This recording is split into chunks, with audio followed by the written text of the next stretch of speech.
The next speaker that I have to introduce is one of my favorite parts of the job and one of the parts of this job and my job at Move Up that I'm going to miss.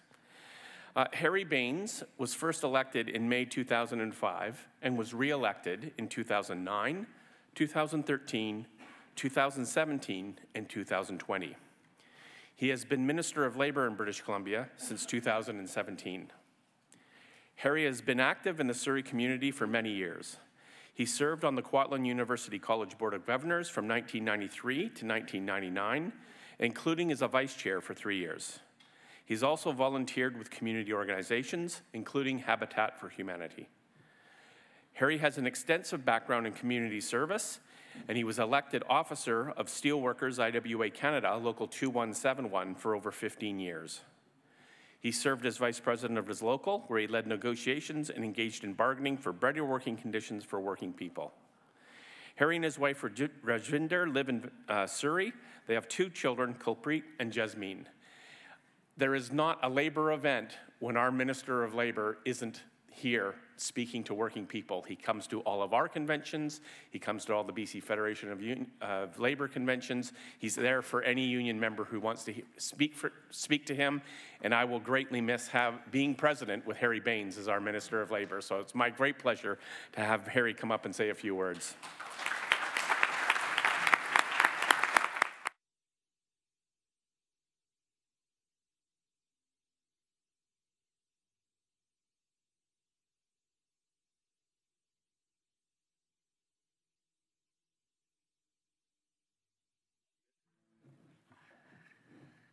Good morning, sisters and brothers. It really is a pleasure to be here, especially in person. You know, after so long, going through these video cams and the telephones and conference calls, it wasn't the same. You would agree with me, right? And I just want to take a moment to acknowledge that we are on a territory of Musqueam, Squamish, and Tsleil-Waututh people. What an extraordinary 2 years this has been. When it began, no one could have guessed that it will last this long, or anticipate that the stress, mental and physical stress, that it will bring on all of us. But hopefully we are seeing the light at the end of the tunnel, with the vast majority of British Columbians and Canadians double and triple vaccinated. We're gradually moving into a more normal life, and today's convention here is the example of that. And I also think that the last 2 years have shown us truly remarkable spirit of people of our province, our country. Fortitude, endurance, and compassion have gotten us through unprecedented time in our history, a response that we will look back and proudly say that we did everything that we could to get us through this very challenging time and help others to get through this. From the pandemic to catastrophic weather events, economic turmoil, challenges of the past 2 years have been enormous. I think it's fair to say that those challenges are often felt more deeply by most vulnerable members of our working community. Those workers who face additional barriers that society can impose, and you had this discussion just a few minutes ago. Barriers based on gender, sexual orientation, language and religion, race, and I understand the frustrations people feel when they face unfair social barriers. And I experienced some of that when I first came to Canada in the early 70s. It was those barriers actually that got me involved in the labor movement, and I never looked back. I was elected, as was mentioned, elected union official for over 15 years. And before that, I was a shop steward, safety committee member at the shop floor. And some would argue, now as a Minister of Labor, became, before the Minister of Labor, became full-time as a union official and full-time labor activist all my life. And it was during this time, as working for the union, with the union, that I realized one thing that is very, very important, and I think you all understand that part, that politics matters. That it really matters who the government is when it comes to the working people and their rights. As much as we activists protest, we fight for our rights, endure long strikes to gain our rights, it's the politicians who makes the law that directly impact our lives. It is politicians who, with a stroke of a pen, can take away our rights, our protections, even our livelihood. Who can forget early 2000 when the BC Liberal government formed government? With the stroke of a pen, some of the lowest paid workers in the healthcare sector,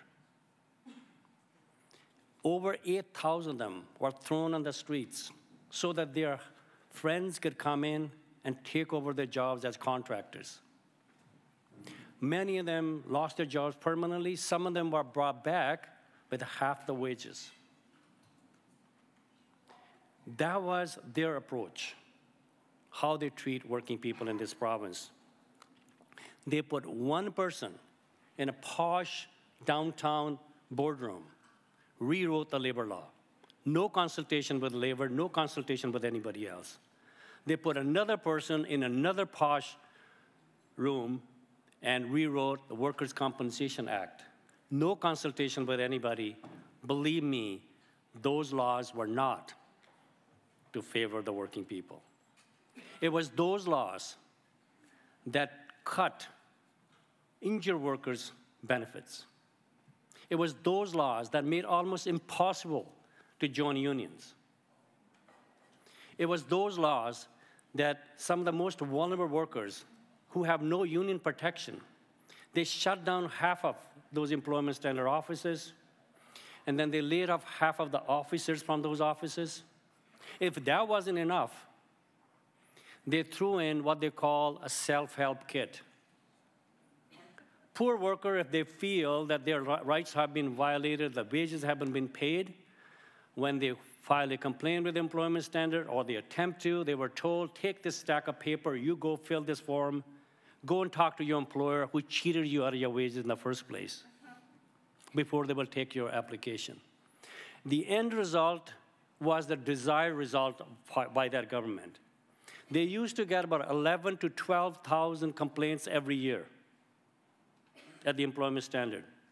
With those barriers, those complaints went down to 4,500. It's not because the employer all of a sudden overnight became good employers that they were not going to take away workers' rights. It's because the workers gave up on the system. They could not endure those barriers that were put in place. That is wrong.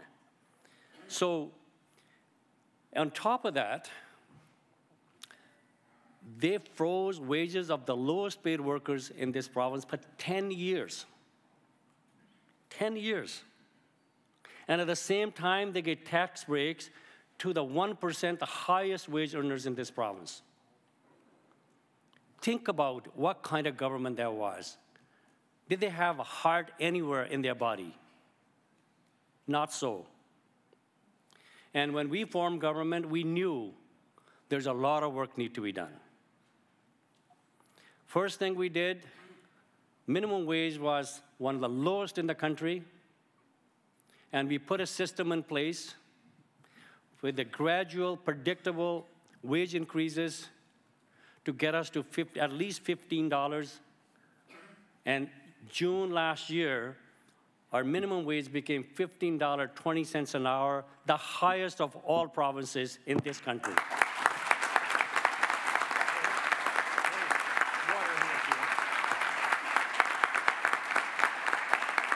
Because, brothers and sisters, having a fair minimum wage is a key step in our effort to lift people out of poverty, to make life more affordable.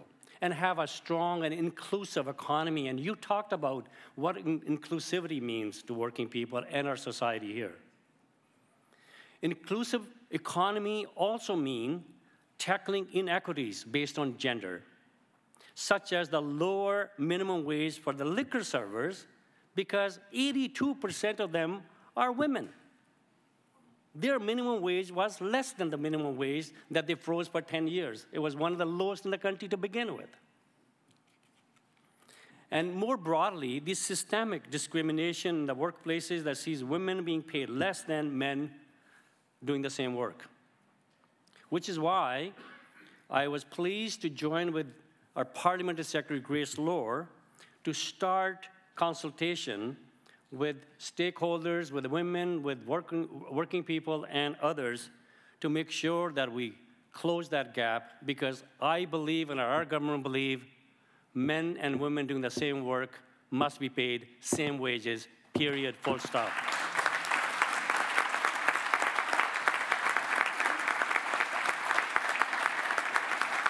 And sisters and brothers, tackling gender inequity also means addressing those systemic biases that make it so much difficult for women to succeed in workplaces. Biases that our society has to see women usually have more responsibility for child and family care, or attitudes around what kind of jobs are not suitable for women, or our government is working hard to support gender equity by making historic investment in affordable childcare, helping deliver good-paying jobs and more trades opportunities for women and other groups under CBA, and investing in women in technology programs to inspire new generation of women to make up science and tech-based professions. And another part, when we form government, women facing and the survivors of domestic and sexual violence are on their own. They could not take time off. So in 2020, we passed legislation to provide up to 5 paid days of leave to employees impacted by sexual or domestic violence.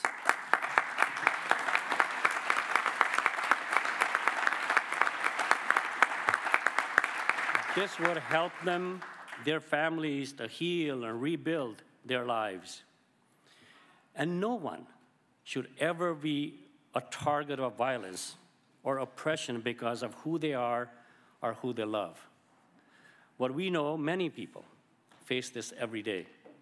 The reality is that too, as LGBTQ+, people continue to face stigma and discrimination, putting them at risk for at a higher rate of violence, poverty, and mental health issues, and impacting their employment opportunities. We continue to work hard as a government to advance the rights and freedom for people of all sexual orientation and gender identities, so BC can be a place where people are truly free to be who they are.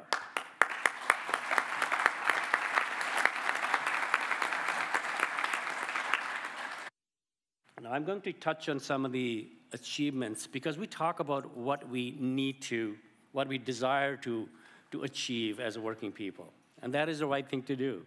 But we don't celebrate our successes as much. I'm going to talk about some of the achievement that our ministry has been able to achieve during these short 4.5 years' time. As you know, the economy is booming. Remember, before we formed government, I heard this every day out there, that the NDP comes in, the jobs will disappear, economy will tank. Did you hear that before? Guess what? We have more jobs now than people. We can't people because there are so many jobs out there.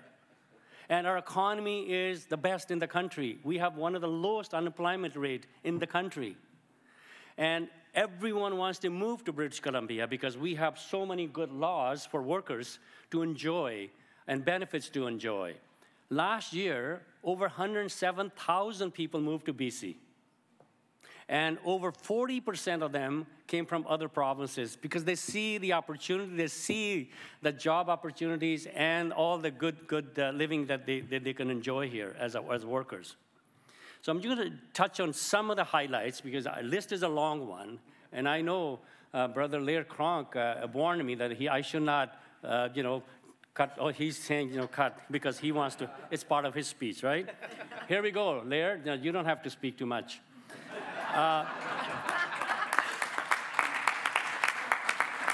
One of the other things that when we formed government was, because the economy is so hot, and soon we realized that the businesses must depend on, because we don't have enough workers, on temporary foreign workers in many cases. And many of them were here. Believe me, the abuse and exploitation that they were going through, the stories that we heard. Their passports were taken away. They were made to live in very unhealthy conditions, 5, 6, 10 in a room. No protection, because they couldn't complain. They were threatened that you would be deported because we have your passports if you ever complained. Wages weren't even paid. So that's one of the first things we did was brought in Temporary Foreign Worker Protection Act. So those recruiters, many call them, well, I shouldn't call them, many call them pretty bad names. We said that you must be licensed in British Columbia, regardless where you are located. If you are recruiting for employers in BC, you must be licensed in BC. The reason being that if they break the law, their license will be gone, and there could be jail time.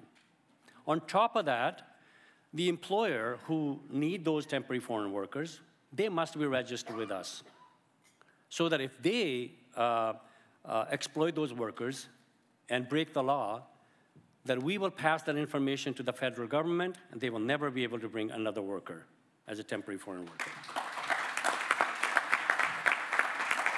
Because I believe, and I know you would agree with me, regardless of your immigration status, every worker in this country, this province, should enjoy the same rights and protection that any worker does. Then we went ahead to amend the Employment Standard Act. Remember, if an employer cheated you, you're scared to file a complaint, the maximum you could go was 6 months. We changed that to at least 12 months you could go. So that if you're cheated, you could file a complaint, you could go back 12 months to recover all those wages.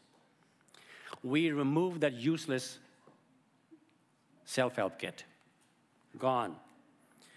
And pandemic also highlighted just how important it was for working people to stay home when they were sick. Because too often we saw workers having to force to make a decision. Should I go to work sick or stay home and lose wages? Many workers are paycheck to paycheck. They couldn't afford to lose any wages, but they're sick. So we brought in a number of measures. First, during pandemic, that you could have unlimited unpaid leave with job protected leave so that you could stay home when you're sick. Then we added 3 days paid leave so that you could stay home and recover. But most recently, as you know, as of January 1st, BC became the first province in the country to have 5 paid sick days available to all workers.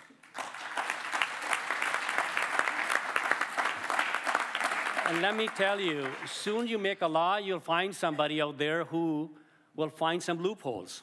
Now, you probably heard in your operations as well, many employers and their associations said, well, because we have a long-term disability, we have a short-term disability, therefore we are meeting or exceeding the employment standards 5 paid days. So our workers are not entitled to it.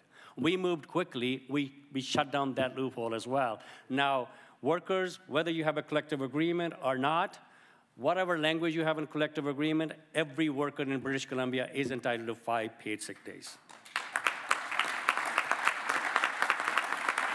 Then one of my always key priority has been as a worker, as activist, is the workplace safety. Because I firmly believe workers go to work, come home in the same shape that they went in. Anything less is not acceptable. And so we made some measures, and you'll be shocked that British Columbia was the only jurisdiction in North America that allowed children as young as 12 allowed to work any dangerous work that they wanted to. And International Labor Organization through United Nations cited that government numerous times that you are outside of the minimum standards for children labor. We fixed that. We moved the general working age from 12 to 16 years. And also now we are looking at what are the dangerous jobs that children or the people under 19 can actually engage in. So that work is going on right now, so we're moving in that direction. The WCB, all the deaths that they handle, the workplace deaths that they handle today, over 40% of them are caused by asbestos exposure that happened 10, 15, 20 years ago. And it's a painful death. And if you have exposure, no protection, and if it's extended time, chances are you are going to get those diseases and you die from it. So that's one thing that we did. We just passed legislation that would require all workers who are engaged in asbestos abatement, contractors who are engaged in asbestos abatement must be licensed, must go through WCB-approved training, and they are certified.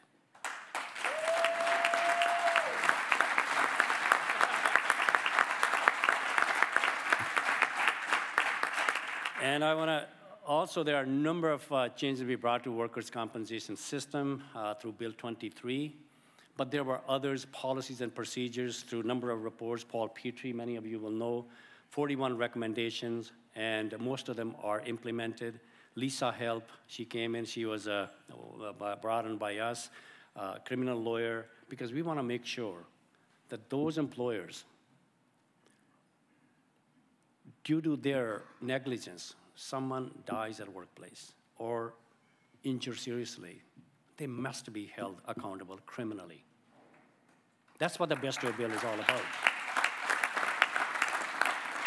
And as part of Bill 23, now police and WCB inspectors will be coordinating how to collect those evidences. That law came, by the way, in effect in 2004, 2005. And how many people, how many employers have been convicted under that law? Probably less than 3, 4, maybe less than 5. Why? Because the way the evidences are collected, they don't stand a chance in the criminal court. So now, with this one, if through investigation it's found that it was someone's negligence that caused death, charges are laid, that the chances are now those evidences will hold in the court of law. Because once someone goes to jail, it'll send clear message that you cannot use workers' illness, workers' injuries as a cost of business anymore. You'll go to jail if you do that. And we're not done yet, we're moving ahead, and I know Laird and BC Federation of Labor and others, all your affiliates and others are coming and talking about what more changes are needed at the workers' compensation system. And we're moving. This fall, there are more changes coming. Because right now, in the meantime, I believe in prevention is the key through training and enforcement.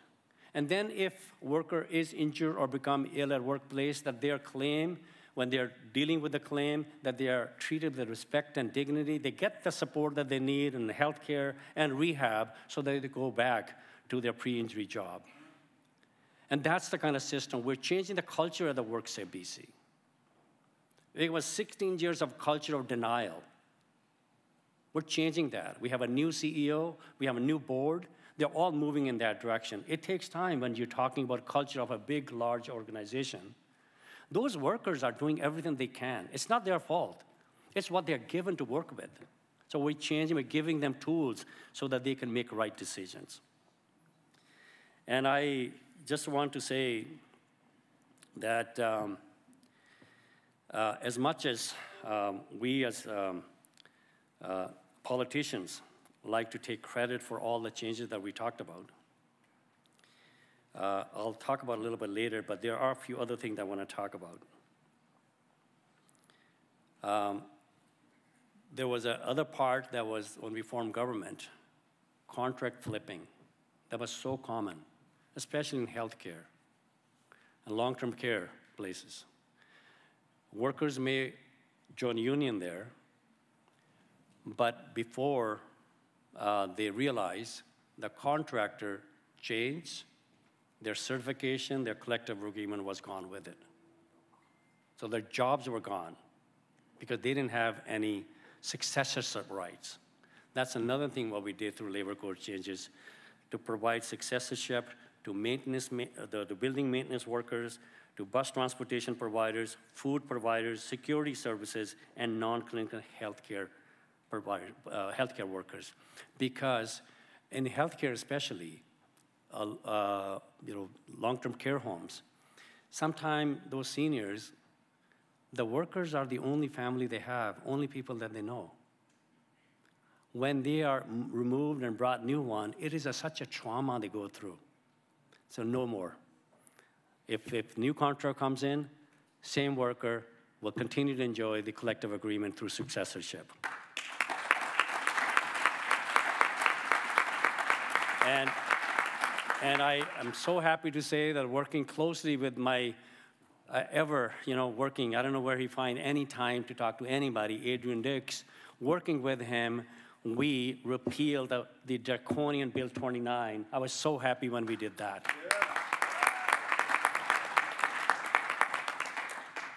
And I want to say that where we have started was that as much as we politicians like to take credit for all these changes that you enjoy in the labor code and employment standard, temporary foreign worker, or the WCB, I'm here to say thank you to the labor movement. Because the strength of a labor movement that gives us the ability to achieve these things. It was a labor movement who fought for standard for workers for asbestos removal and abatement. It was a labor movement that pushed for paid sick leave. It was a labor movement that pushed for improved minimum wage. And it was improvement to the workers' compensation system and better protection of victim and domestic violence. And yes, it was a labor movement that pushed me and our government to remove the ability of employer to interfere when worker wants to join a union with a single-step certification.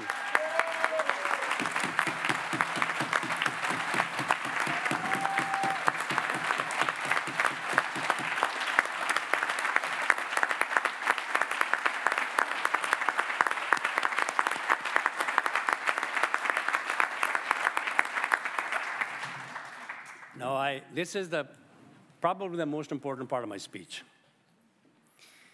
And those of you who listen to this, my debate of Bill 10, bringing in single-step certification, if you hear what the liberals were talking about, they question the integrity of the organizers. They question the ability of workers signing what they believe is right for them. And they question the integrity of the labor board officers. Everything that they could throw mud at, nothing was good for them. And then they start to talk about, well, we are taking away the workers' democratic right to secret ballot vote. I mean, those of you who have been in organizing know there's no comparison to the normal secret ballot political system. And secret ballot workplace is a totally different. Employer control the workplace. They can shut down the operation. They can fire you for speaking up. And there's no comparison there. If you as an adult is able to sign for loan, for mortgage for your house, you should be able to sign an application to join a union without having to prove second time. And Kevin Falcon have already said that if he becomes premier again, he will get rid of the single-step certification. That's what I'm going to talk about. It's a warning that all those gains that we are talking about and more to come can be taken away, will be taken away if we stop fighting. Because he already made it clear, it was the same person who did that in 2001, 2002.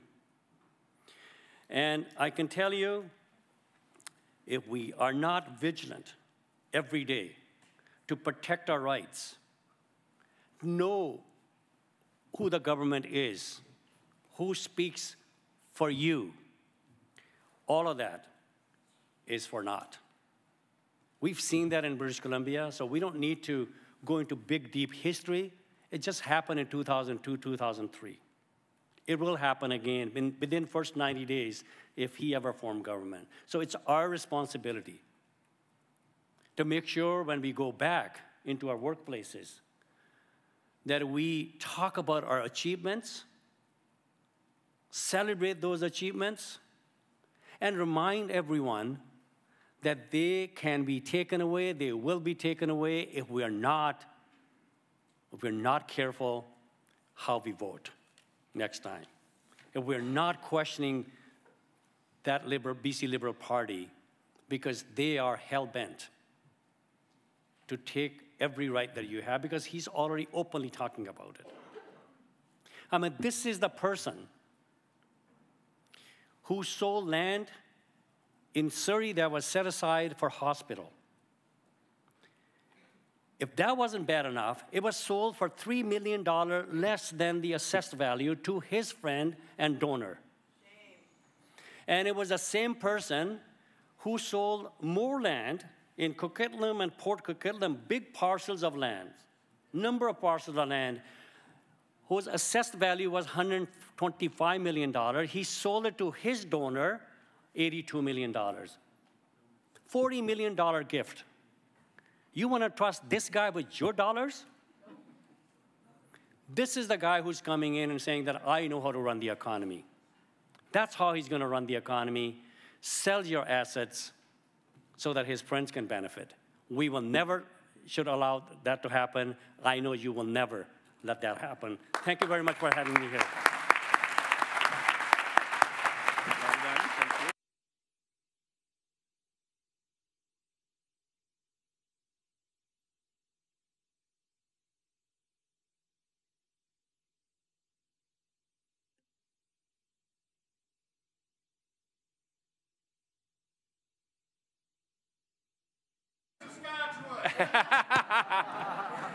Harry, thank you very much for coming and speaking to us today. We have made a donation in your name to the Rainbow Refugee Society, so thank you very much.